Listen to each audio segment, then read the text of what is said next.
KVP news में आपका स्वागत है। प्रस्तुत है आज के मुख्य समाचार। लोकसभा की कार्यवाही गुरुवार को पहली बार वंदे मातरम के सभी 6 अंतरों के गायन के साथ शुरू हुई। सदन में प्रधानमंत्री नरेंद्र मोदी, गृह मंत्री अमित शाह और विपक्ष के नेता राहुल गांधी सहित कई सदस्य मौजूद रहे।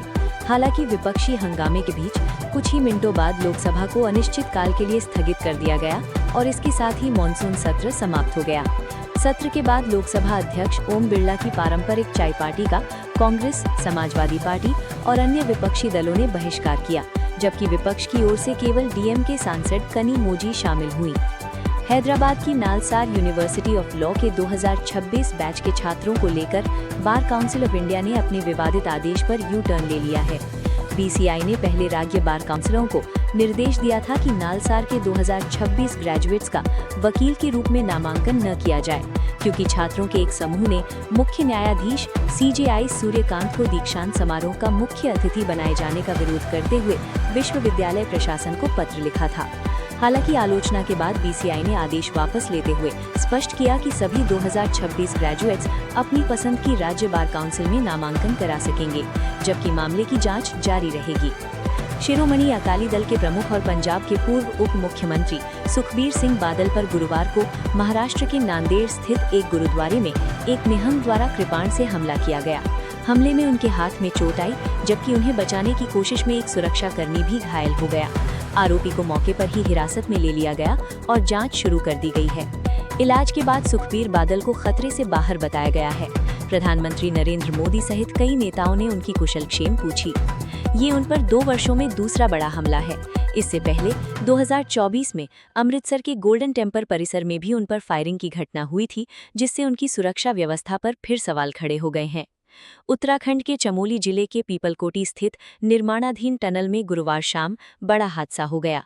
भूस्खलन के कारण अचानक भारी मात्रा में पानी और मलबा सुरंग में घुस गया, जिससे 28 मजदूर अंदर फंस गए।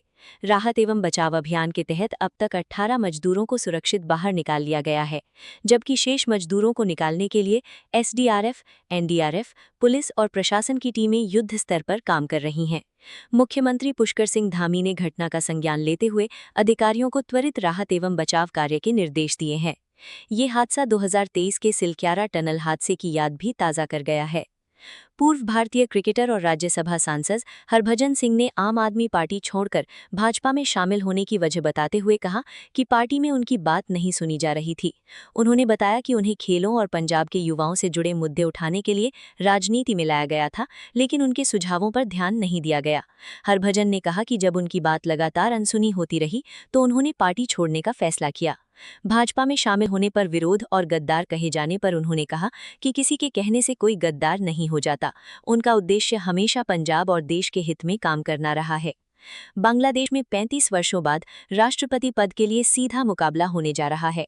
सत्तारूढ़ बांग्लादेश नेशनलिस्ट पार्टी ने अपने महासचिव मिर्जा फखरुल इस्लाम आलमगीर को उम्मीदवार बनाया है और संसद में पार्टी के स्पष्ट बहुमत के कारण उनकी जीत लगभग तय मानी जा रही है। वहीं मुख्य विपक्षी दल जमाते इस्लामी के नेतृत्व वाले गठबंधन ने सेवानिवृत्त सेना अधिकारी कर्नल रिटायर्ड ओली अहमद को मैदान में उतारा है। राष्ट्रपति चुनाव 20 अगस्त को होना है और इसे बांग्लादेश की हालिया राजनीतिक परिस्थितियों के बीच एक महत्वपूर्ण राजनीतिक घटनाक्रम माना जा रहा है। रूस के राष्ट्रपति व्लादिमीर पुतिन ने पहली बार विवादित कुरील द्वीप समूह के इतुरुप द्वीप का दौरा किया, जिसे रूस अपना हिस्सा मानता है, जबकि जापान भी इस पर दावा करता है। द्वितीय विश्व युद्ध के अंत में 1945 में सोवियत संघ द्वारा कब्जे में लिए गए 4 द्वीपों को लेकर दोनों देशों के बीच करीब 80 वर्षों से विवाद जारी है, जिसके कारण आज तक औपचारिक शांति संधि नहीं हो सकी है। पुतिन के दौरे पर जापान ने कड़ा विरोध जताते हुए इसे पूरी तरह अस्वीकार्य बताया और कहा कि ये द्वीप ऐतिहासिक और कानूनी रूप से जापान के हैं। वहीं रूस ने अपने नियंत्रण और संप्रभुता को सही ठहराते हुए जापानी आपत्तियों को खारिज कर दिया। सुप्रीम कोर्ट ने केंद्र सरकार और एफएसएसएआई को पैकेज्ड खाद्य पदार्थों पर चीनी, नमक और सैचुरेटेड फैट की अधिक मात्रा होने पर स्पष्ट चेतावनी लगाने पर जल्द फैसला लेने को कहा है। कोर्ट ने कहा कि उपभोक्ताओं, खासकर बच्चों को ये जानने का अधिकार है कि वो क्या खा रहे हैं। कोर्ट ने एफएसएसएआई के मौजूदा प्रस्ताव पर नाराजगी जताते हुए पूछा कि क्या वो उद्योगों के दबाव में काम कर रही है और चेतावनी दी कि यदि सरकार 2 सप्ताह में ठोस निर्णय नहीं लेती तो अदालत स्वयं आदेश जारी कर सकती है। सोना और चांदी की कीमतों में गुरुवार को गिरावट दर्ज की गई। India Boolean and jewellers association के अनुसार 24 कैरेट सोना 972 रुपये सस्ता होकर करीब 1,52,000 रुपये प्रति 10 ग्राम पर आ गया, जबकि चांदी 3,414 रुपये घटकर लगभग 2,34,000 रुपये प्रति किलोग्राम पर पहुंच गई। कैरेट के हिसाब से भी सोने के दाम में कमी देखी गई। 24 कैरेट के साथ 22 कैरेट और 18 कैरेट सोने की कीमतों में भी गिरावट दर्ज की गई। हालांकि इस साल की शुरुआत की तुलना में सोना और चांदी दोनों अब भी ऊंचे स्तर पर बने हुए हैं, जिससे निवेशकों और खरीदारों की नजरें बाजार पर टिकी हुई हैं। जुलाई 2026 में देश की खुदरा महंगाई दर बढ़कर 4.45% पर पहुंच गई, जो जून के 4.38% से अधिक थी। ये लगातार दूसरा महीना है जब महंगाई भारतीय रिजर्व बैंक के 4% लक्ष्य से ऊपर रही है। महंगाई बढ़ने की मुख्य वजह खाने पीने की वस्तुओं की कीमतों में तेजी रही, जिससे खाद्य महंगाई 5.52% तक पहुंच गई। हालांकि ये दर अभी भी आरबीआई के 2 से 6% के निर्धारित दायरे में है, इसलिए फिलहाल ब्याज दरों में तत्काल बदलाव की संभावना कम मानी जा रही है।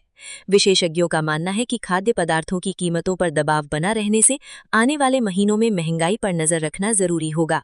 भाजपा सांसद और अभिनेत्री कंगना रनौत ने अभिनेता नसीरुद्दीन शाह को लोमड़ी कहने पर सफाई देते हुए कहा कि उन्होंने ये टिप्पणी उनकी कथित भारत विरोधी सोच और पाकिस्तान के प्रति सहानुभूति को लेकर की थी। कंगना ने कहा कि जब देखो पाकिस्तान के प्रेम में मरे रहते हैं, और सवाल उठाया कि उनकी ये लव स्टोरी आखिर कब खत्म होगी। ये विवाद नसीरुद्दीन शाह के हालिया बयानों के बाद शुरू हुआ, जिस पर पहले पीयूष मिश्रा और फिर कंगना ने तीखी प्रतिक्रिया दी। कंगना ने अपने रुख का बचाव करते हुए कहा कि वो उस देश के साथ खड़ी हैं जहां की रोटी खाती हैं, जबकि उन्होंने शाह पर पड़ोसी देश के पक्ष में बोलने का आरोप लगाया। भारत ने कॉमनवेल्थ फेंसिंग चैंपियनशिप 2026 में इतिहास रचते हुए पहली बार ओवरऑल चैंपियन का खिताब अपने नाम किया।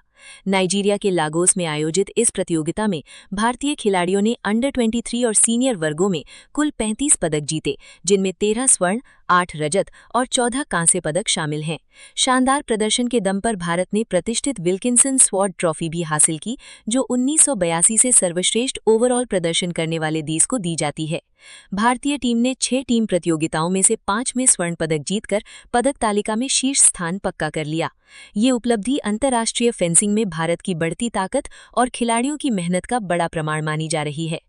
अंबाला में सिख संगत, किसान संगठनों और पुलिस के बीच तनाव बढ़ गया, जब सिख नेता गुरसिमरन सिंह मंड पर कथित अठवल हमले के आरोपियों की गिरफ्तारी और पहले से हिरासत में लिए गए लोगों की रिहाई की मांग को लेकर बड़ी संख्या में लोग एकत्र हुए।